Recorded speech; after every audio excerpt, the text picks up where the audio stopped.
Es gibt nur eine Lösung. Entweder lehnen wir uns jetzt zurück und das Geld ist vermutlich für immer weg, oder ich werde aktiv, ich gehe online, ich fange an auf Instagram live zu streamen. Also Leute, wir sind jetzt live. Ihr habt schon in den Stories gesehen, jemand hat uns heute in Leipzig beschissen. Wir haben unseren Spediteur hingeschickt, der hat das Auto gecheckt, der hat sich die Papiere zeigen lassen. Daraufhin haben wir dem Typen das Geld überwiesen.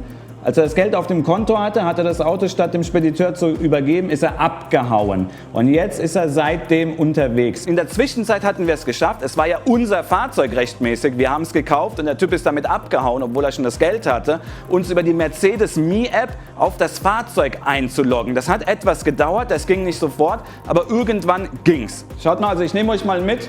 Hier steht schon der ganze Rat. Neue Location.